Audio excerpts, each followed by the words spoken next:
listening to No Divorce Drama, a podcast focused on the phenomenon known simply as the drama triangle. Your hosts are Courtney Fields, a licensed clinical social worker with over 20 years' experience working in the cross-section of the family law and mental health fields, and Olivia Matthews, Courtney's friend, social media manager, and fellow drama triangle enthusiast.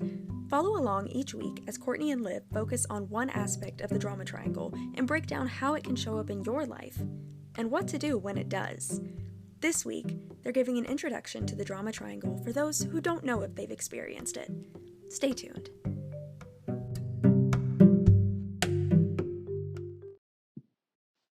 Welcome to the very first No Divorce Drama podcast. I am so excited to introduce myself and what I know about drama and what I know about divorce and what I want to help you know about it too. I'm Courtney Fields. I'm a licensed clinical social worker with over 20 years experience, and I have personal and professional experience to share with you to help you know divorce drama and know peace of mind. And with me is the lovely Liv Matthews. Hi. Liv has helped me with her fresh, younger brain on all kinds of social media things. And she is, really encouraged me to do this podcast, and she gets this too. And I can't wait for her to share, just as we both share about why we understand this concept so well and why you're so passionate to help me. This isn't even like your gig. Oh, absolutely. Absolutely. Working alongside you I was in therapy today talking about this. It's so funny, but it's like the work that I've started doing with you and started helping you do has been so just like changing in terms of like my mental state, the way I view things, the way I go into conflict and I'm able to handle conflict, like all of those things. And then it's like, I get to do this for work. Like, this is my job. Like, I get paid to do, you pay me to do this. And it's one of those things. It's just like, if you had asked me, I'm 24. If you had asked me, 8 to 10 years ago, would you ever imagine that this is what you would be doing? My answer would be, no, I'm going to be an actress. And same. Now I'm like, no, Liv, yeah, same. If you had asked me 8 to 10 years ago, where do you see yourself? This would not have been on the radar at all. No, isn't that kind of like what drama and divorce does to you? Yes, it's wild. It's definitely like plans. when you have so much of it in your personal life, like drama and just like chaos and like stress and overwhelming situations, then you think about doing something like that where what's expected of you is going to be always in, the social eye, always in the public eye. You really don't get your own time to think and process and regulate like your emotions or regulate your thoughts and your mental state. Absolutely. Well, you hit the nail on the head. I would never want to do that. That's absolutely right. About why, really the purpose of this podcast is not just to help people understand the logistics of divorce. Like, you can go somewhere else for that. I'm not going to get into the logistics, but I'm just, I just know how it does exactly what you said, create that brain fog. And as you well know, when we get into more of the meat of our discussion today, there's a rhyme and a reason, even though it does not pass the common sense test. Yes. About why it affects you the way it does, why drama or chaotic or unpredictable relationships affect you the way they do. And I'm so happy to hear that this has been a healing experience for you working with me. And I got to say, it's been a healing experience for me too, just fine tuning my area of expertise based on my personal and professional experience. Yeah, I bet it has been. So I think a really good thing to start explaining to people who don't know us, aren't familiar with the No Divorce Drama brand, don't know us personally, would be kind of where we both fit in the overall puzzle that is No Divorce Drama, like in the big picture where each of us standing. So like, I know for myself, I am not a licensed clinical social worker. I am not a mental health professional. I do have a lot of firsthand experience with divorce and child custody matters because my parents are divorced. They separated when I was, I think 13 or 14, and then they did finalize their divorce by the time I was 16. So I was very much, very much aware for everything that was going on in my parents' divorce. And that gives me a very specific insight. And then you are a licensed clinical social worker, but you also have your own experiences with the divorce system and from multi different perspectives. So do you want to explain a little bit about that? Yeah. My cat Mabel's going to join us because she's attention starved. Hello, Mabel. She's just like me. She's like, I want attention. No, I don't. Don't touch me. I'm angry. Feed me. I'm happy. Go away. So we get along well. We understand each other. So speaking of drama, own a cat and you'll understand it. But yeah, so you'll totally I am also a child of divorce. I have a little bit more street cred than you because I'm the child of like 4 divorces. Like, all right. Yeah, I don't remember some of the names of my former step siblings. It's that bad. Wow. But coming out of that, obviously hard times can give you some strengths in other areas. You can approach it from a healthy perspective or an unhealthy perspective, or a mix up, which is kind of where I think most of us land. I did get into my field because of my experience. I actually wanted to be a family law attorney. I just knew that in high school, and I got to college at the University of Georgia, and my dad kept hounding me about my grades. And like, you're not going to get to law school with this C in English 102. And in typical defiance of authority fashion, I said, well, fine, I'm not going. And so I gave up the law school dream out of pure sassy attitude. Like, it's like, this is you're not going to tell me what to do. Exactly. It's like the worst thing that, like, not the worst thing that ever happened in my childhood, but one of the most prevalent and like reoccurring things that happened in my childhood is I would be so ready. I was like, I'm going to clean my room. I'm going to reorganize everything. I'm going to dust. Like, I'm going to deep clean it. Here we go. I'm going to do it. And then one of my parents would say, you really need to clean your room. And I was like, now I'm not going to do it. Just because I'm not going to do that. Yes. I was ready to do it. And then you said that. Yes. And I'm like, why did you come at me with that attitude? I did not ask for that. Right. Why did that happen? I'm just gonna categorize that as leadership skills. And we're just going to move forward on how that evolved into a positive thing. And for me, absolutely. It did. So I discovered the field of social work. It had all the reasons that I wanted to go into family law, which were really about advocating for children, and also just advocating for anyone who's just vulnerable and there's systems that are broken that can't help them. I was just kind of a fixer. So I just kind of channeled all of my like childhood codependency into a profession. Yep. The only part of divorce that was on my radar is I don't want that to ever happen to me. So I'm going to do X, Y, and Z because I've seen lots of divorces. So I know exactly how to prevent that for myself. And then reality kicks in because that's the sound. That is the mantra of a control freak or just, a little bit high need for control. And I did get into therapy and I did work with children, but the divorce child custody field was not on my radar at all. And then after 15 years of a happy marriage, I had the rug pulled out from under me, and 3 kids later. So I was actually, I take it back, divorce and child custody did come on my radar about 2 years before that. And so I was in the middle of building my organization, the Divorce Resource Center of Georgia, based on a pretty innovative concept. I haven't found somebody doing it like I'm doing it. If you are, I would love to meet you and collaborate. Absolutely. But basically I just took a multidisciplinary approach to divorce and child custody cases and have all of the services that you may need if you're going through that under one roof. And we collaborate and there's a lot of teamwork involved. And it really, what I found in 4 years of doing this is that this model is so effective on so many levels. And I can't wait to show the world different, how others can do this too. But yeah, I had my own crisis right smack dab in the middle of that.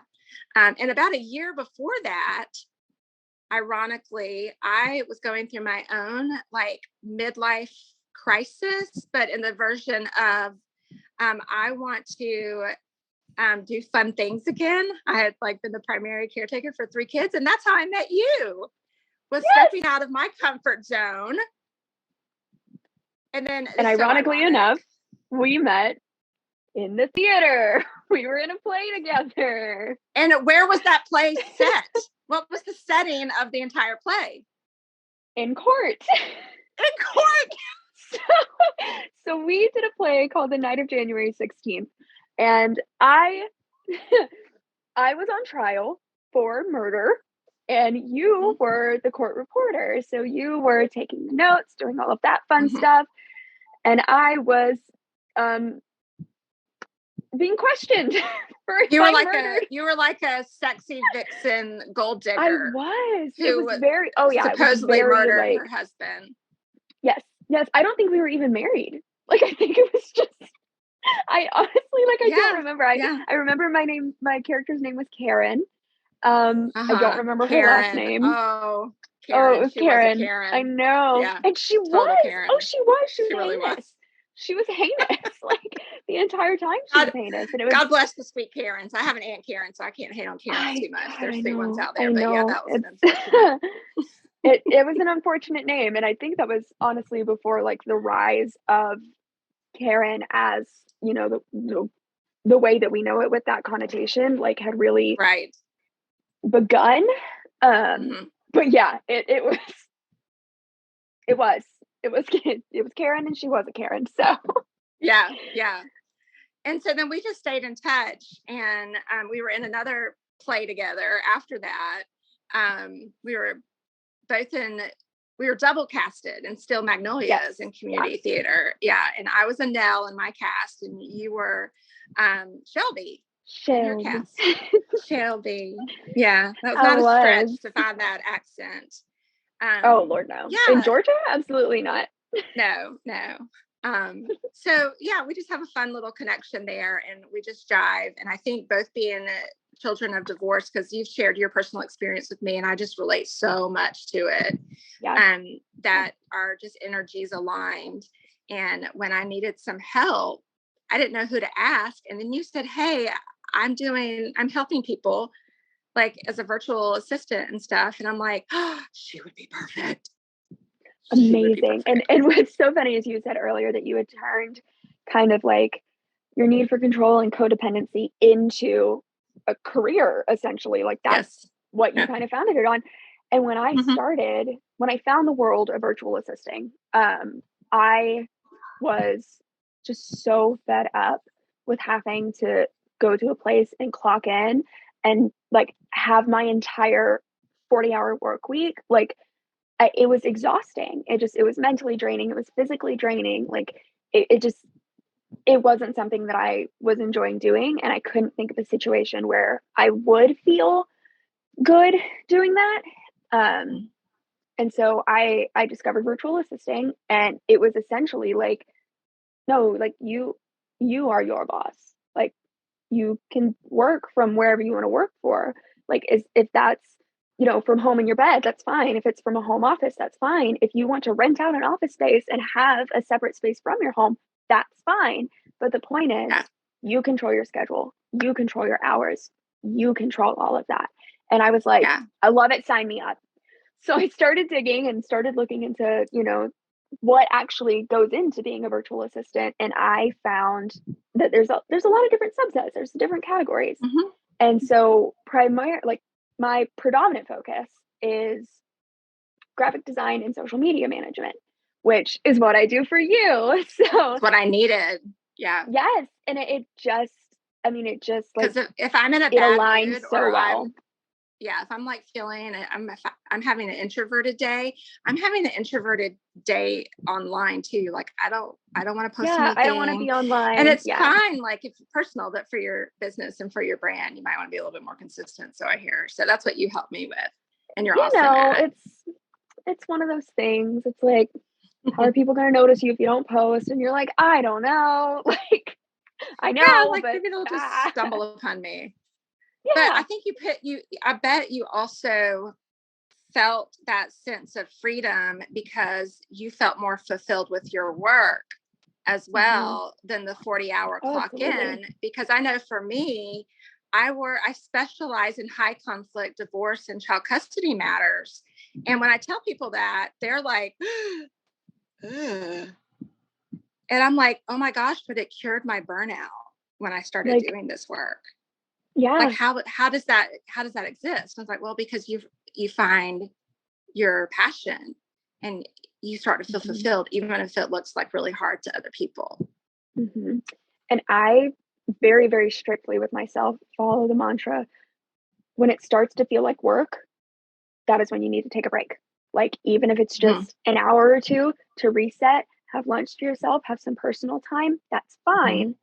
But if you try to push through that and you're like, oh, I'm getting stressed, I'm getting frustrated, I don't want to deal with this right Yeah. now, but it's for work, so I have to. Like, no, you're gonna burn yourself out. You Yeah. gotta take that Says moment. who? You gotta get yourself like reset. And Yeah. I think that's Yeah. really important. When I started doing all of this, I had said like my little tagline that I would say a lot and keep in all my social media was acts of service is my love language. So I turned it into a job. That's Like, that's wonderful. what I do Yeah. for a job Mm-hmm. now. It's just acts of service. Like, what do you need help Yeah. with? I got it. I'm on it. Yeah. You got it, boss. Like, I'm ready. And that's Yeah. my job now. And it's amazing. And I love it. Well, so let's talk a little bit about, I think it's a great segue when you're talking about your self-awareness, because Oh, yeah. that is part of the key to understanding the foundation of everything that I specialize in. And so let's go ahead and transition to that, because I want our listeners and our viewers to get this. If they don't get anything else or they tune everything else, this is the thing that is transformative. This is the thing that can change not only your relationships, it can change your response to yourself and others. I mean, it can help you in a courtroom. It can help you with these big decisions that come with divorce and child custody.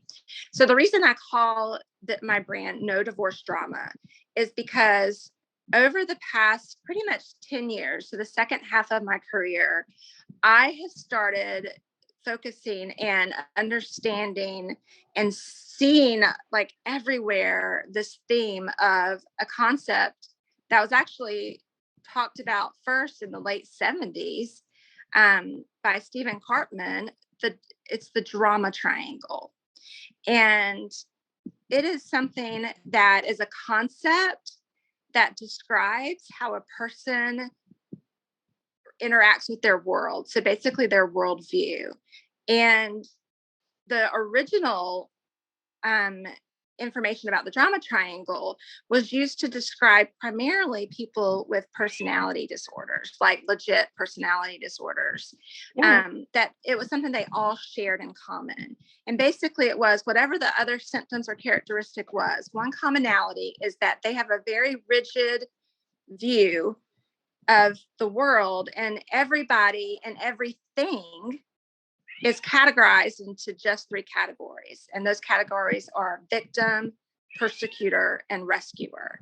Now, this is probably going to sound familiar to people already. There's been different verbiage that's been used to describe this, but the original intent, the original verbiage was the victim, rescuer, and persecutor. So it comes from a place of insecurity, whether that's, like a surface level insecurity or a very deep rooted trauma based unhealed insecurity. Because if you think about how we as humans respond to things that are uncertain or confusing, we know likey. if there's something not certain, I mean, that's part of the reason why the internet blew up. It's like, information. I don't have to sit with these questions anymore. I can find answers, Instant whether they're access to accurate, information. whether they're accurate or not, I don't care. But I just really want to feel better by knowing something. But that knowing can definitely be an illusion. And so what happens is that when somebody develops this worldview, it comes from a place of what we call a maladaptive coping skill. So a survival skill that works against them, not for them, because we're not computers. We're not categories. We're complex human beings, and our systems are complex. Everything's complex. So when you narrow down things into those three categories, your ability to have meaningful, stable, fruitful relationships, not only with yourself or with others, is automatically impaired. And then what occurs as a result is lots of unpredictability or chaos or drama. So I like to think of the example of the reason why drama is inconsistent. And this is my very maybe fifth grade, probably even lower memory of science, is that if you look at a substance under a microscope and you see molecules, depending on how dense the matter is, then there's going to be more molecules, and they're always in motion, but they don't follow a pattern. And so you picture this triangle almost like on an axle, always turning. So you enter the relationship through one of those roles, typically a rescuer to a victim, but you can't stay there because of the nature of this dynamic.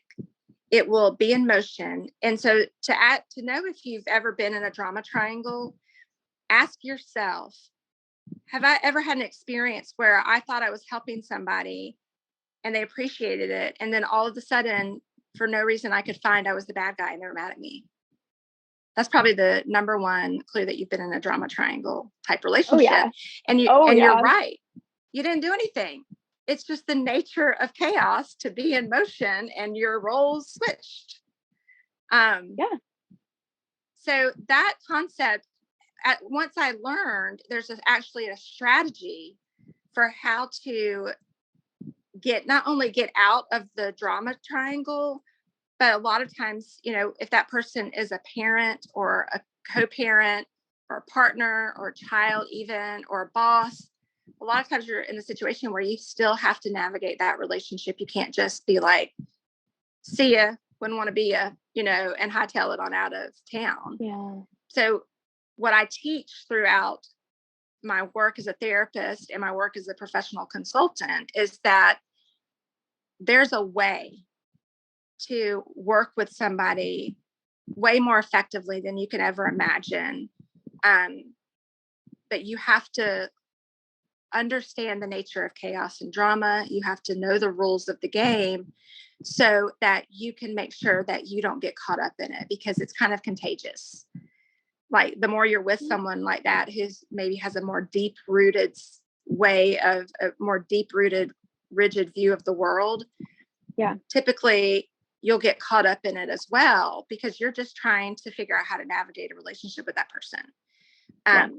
The one that's caught up in it is more able typically to be able to eventually step back and say, oh, yeah, I see it now. So and it is that something in my really experience. It is something in my experience that it once you see it, you never unsee it. Like it's, you notice it, you catch it, and you're like, I saw that. I know what that is now. Like I'm here, I'm ready. I got this. Like, once you figure it out and you do. Liv, I'm surprised that my colleagues that I've worked with for the past 10 years have not started a drinking game for every time Courtney says the drama triangle. Like, I'm shocked that hasn't happened yet, but I'm putting it out there, so maybe they will. Maybe people could do it when they listen to this podcast, but that's kind of cheating because I'm going to say it every time anyway. But I literally talk about it slightly on a slight obnoxious level, because I see it everywhere too.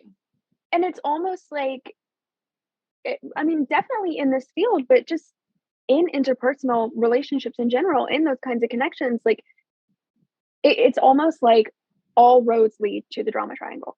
Like, when you just break it down, like really, it's something that I've noticed in, talking to friends, talking to, previous romantic relationships, talking to family members, that it's really easy to get caught up in the nuance of a situation and the like strictly emotional side of a situation, and find the justifications as for why somebody might be which part in the triangle.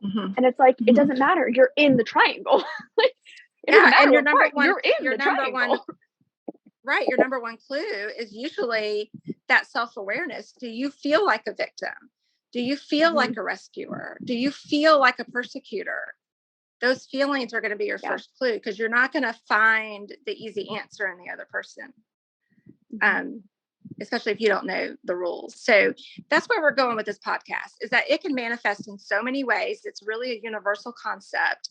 We'll have a lot of focus on divorce and child custody world, because I have very specific strategies for people and professionals. So this is a broad audience about how to handle that, how to recognize it when it comes their way, and how to interact and handle it in a protective factor, without getting caught up in it.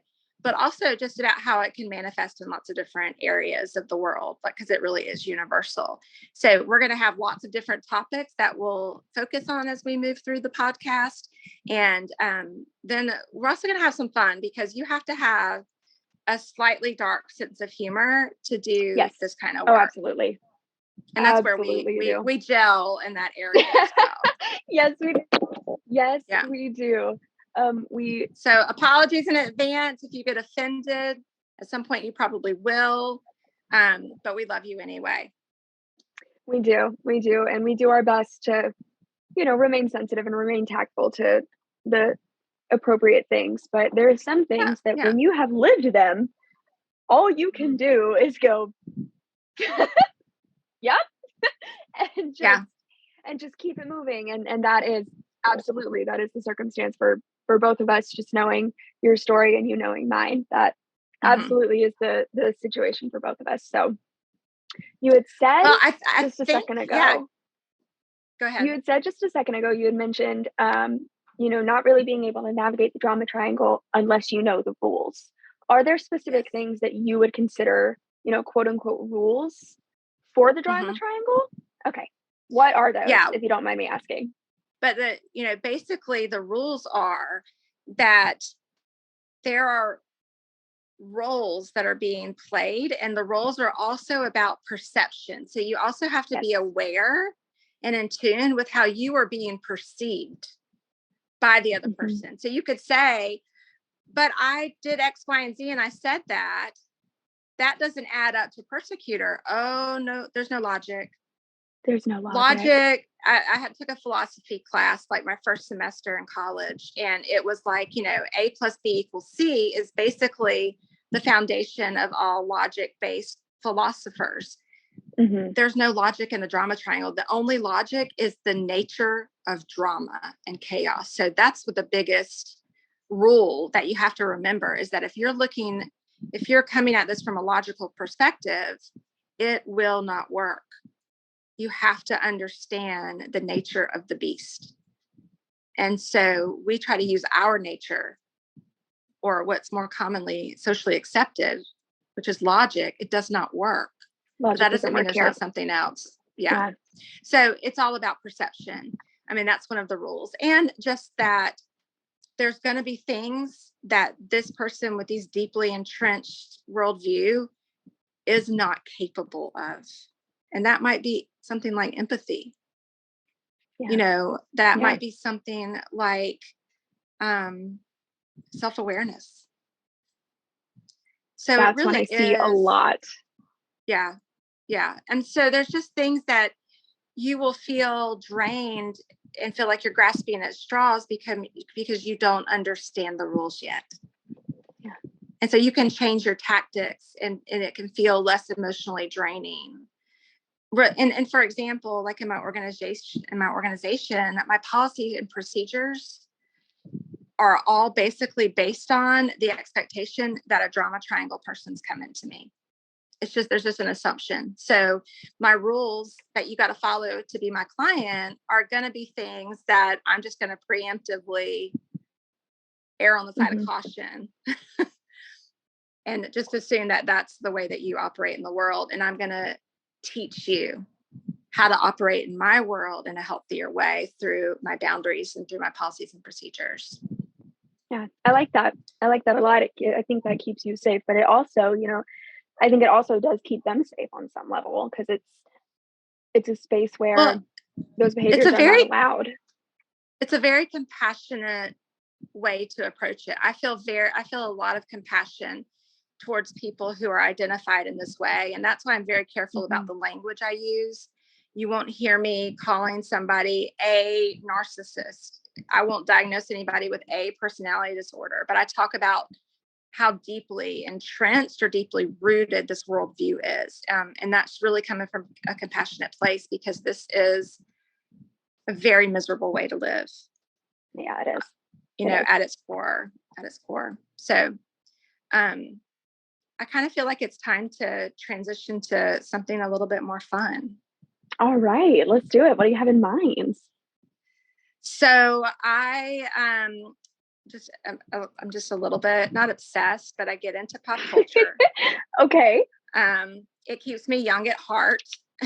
Love it.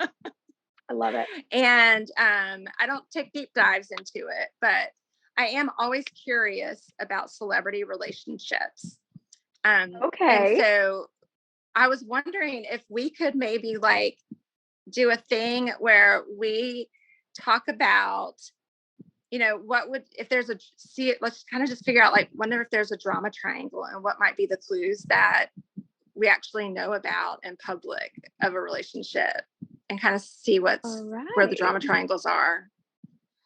I like it. Have you seen any lately, like celebrity breakups or anything like that you're like, I think that might have been a drama triangle? Let me think.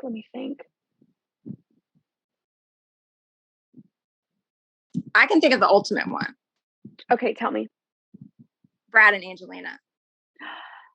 They're literally still in court. That's a good one. That is a really good one. And I have seen a lot about them in just in articles and everything. So yeah, I think let's start with that one. I think recently there was some some documents were made public that went into some of the the nitty gritty, the sad details, because it's always sad when there's children involved. Yeah, but I definitely think that's a drama triangle. All right. So let's start there. So how do you want to do this? Do you want to go through the details as we know them and then try and work out who's who? Or do you want to give a general, this is who I think is where in the drama triangle, and this is why? Like a general, and then what my advice would be to them. Perfect. Let's do that. I'm ready. Okay. So obviously, the media is a great example of the drama triangle, because it fuels this perception, because that gets clicks and that gets ratings to create drama. I mean, it's not called drama on TV for nothing. So I'm not blaming the media. They're just doing, they're doing their job. And so obviously a lot of times you are going to get one party portrayed publicly as probably more of a victim, and one portrayed more as a persecutor. And it's going to kind of toggle between the two. And I think us as the public are also kind of toggling between the two. So I just like to look at it from the perspective of, well, what if that's a drama triangle role? So the reality is not that. The reality is going to be something different and something much more private that we're not going to know about. But I teach people how to get out of the drama triangle. And so quickly, that's that you use a consistent, compassionate, but neutral phrasing when you talk to that person, but compassion with boundaries, low level. Yeah. Not because you can't be perceived as one of the roles. So if you're too compassionate, what role are you going to be perceived as? The rescuer. You can't even be perceived as that. So you can't always do as much as you would want to do for that person. But then if you're really angry at them and you don't want to show any compassion at all, well, guess what role you're going to be perceived as? The persecutor. Yeah. And if you go around talking about you're the victim, then it just fuels I'm not saying you're not a victim in some way, but if they're perceiving you that way, then you're caught up in their web. And so what maybe you can do is that you can use like a very general, universally applied compassionate preface to like whatever you say. So it could just be something as simple as, you know what, divorce is hard. You know, co-parenting is difficult. And then you say something neutral. However, I'm going to go strictly by our parenting plan and not sway from it. Thank you. Have a nice day. That can go over a lot different than, I don't trust you with our children, and I don't trust you as far as I can throw you. So therefore, I'm going to follow the parenting plan very strictly. Yes. Like just throw some hot coals on the fire to the fueling of the, throw some gas. That'll be good. Yeah, absolutely. Yeah. Absolutely. So it's really about having, being able to set boundaries with that person in a way that reduces their defensive reactions and that reduces the potential for exacerbated conflict. So you can't always, so I would imagine, if there's a lot of anger still between parties like Brad and Angelina, that the thought of using compassion when you talk to that person feels foreign. Yes. But you really have to dig deep sometimes just to even be able to do this, because it's not something that you can fake. A person with the drama triangle worldview is very keen on others' intentions, because that's part of their survival skill, is to study people, because they want to be able to bring them into one of those categories. And that can happen on a subconscious level. So that compassion, you really got to dig deep for it, because it does have to be authentic. And that's where conflict can get worse. And the more conflict there is, the worse it is for the children too. We've got statistics on that. So let's get into that into the next episode. Let's dive deeper on the compassionate neutral responding. We also got to dig deeper onto these roles too. Yes, I think that's really important, kind of breaking all of those down, defining them and defining them on not only like from the person that's in that kind of mindset, but from how that person is perceived and how their perception can vary from, I don't want to necessarily say reality, but from others' perceptions, or even, the facts of whatever had occurred that got them to that point. I think that's really important. Yeah. So we'll see everybody next time, and we'll dive deeper into that. So if you're listening and you like this podcast, go ahead, share it with a friend. Share it with a friend who you think has been in a drama triangle. And if you're the friend that received this, sorry, we're so happy to have you, and you probably should keep listening. So we will talk to all of you guys next time. Thank you so much. Courtney, I will talk to you soon. Every day, usually. Yep.